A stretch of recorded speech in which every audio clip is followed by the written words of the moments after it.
সমস্ত বৈদিক শাস্ত্রে বলা হয়েছে শ্রীকৃষ্ণ হচ্ছেন পরমেশ্বর ভগবান এবং তিনি সমস্ত কিছুর সর্বমূল কারণ। শুধু শ্রীকৃষ্ণই বলেননি বা বৈদিক শাস্ত্রেই বলেনি, শ্রীকৃষ্ণ নিজেও শ্রীমদ্ ভগবদ্গীতা বহু স্থানে বলেছেন। যেমন আমরা দেখতে পাই সপ্তম অধ্যায়ে 7 নম্বর শ্লোকে শ্রীকৃষ্ণ বলেছেন, মত্ত পরমতর ন অন্নাৎ কিঞ্চিদস্তি ধনঞ্জয় মই সর্বং ইদম প্রথম সূত্রে মণিগণাইব।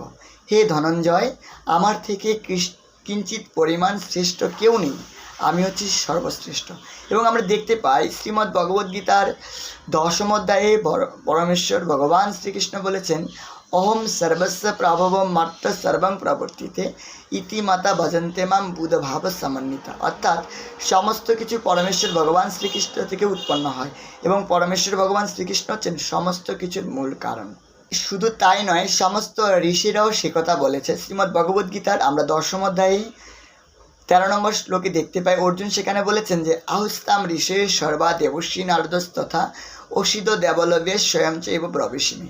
শ্রীকৃষ্ণ যে পরমেশ্বর ভগবান সেটি কেবল অর্জুনই বলেননি বা শ্রীকৃষ্ণ নিজেই বলেনি কিংবা বৈদিক শাস্ত্রেই বলা হয়নি। সমস্ত ঋষিরা অর্থাৎ অসিত, দেবল, বেশ আদি ঋষিরাও একই কথা বলেছেন, কৃষ্ণ হচ্ছেন পরমেশ্বর ভগবান।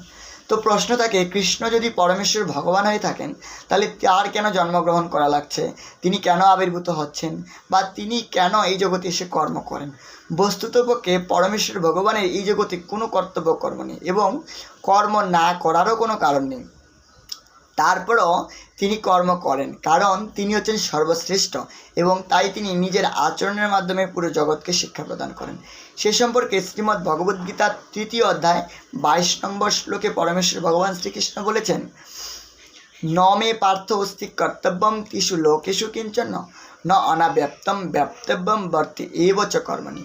অর্থাৎ পরমেশ্বর ভগবান শ্রীকৃষ্ণ বলেছেন, হে পার্থ, এই ত্রিজগতে আমার কিছুই কর্তব্য নেই এবং আমার অপ্রাপ্তব্য কিছু নেই এবং প্রাপ্তব্যও কিছু নেই, তবুও আমি কর্মে ব্যাপ্তি আছি। অর্থাৎ ভগবানের সত্যিকার এই জগতে প্রাপ্ত এবং অপ্রাপ্তব্য কিছুই নেই, তবুও তিনি কর্ম করেন কারণ তার কর্মের মাধ্যমে তিনি সমস্ত জীবকে শিক্ষা প্রদান করেন। হরি বল।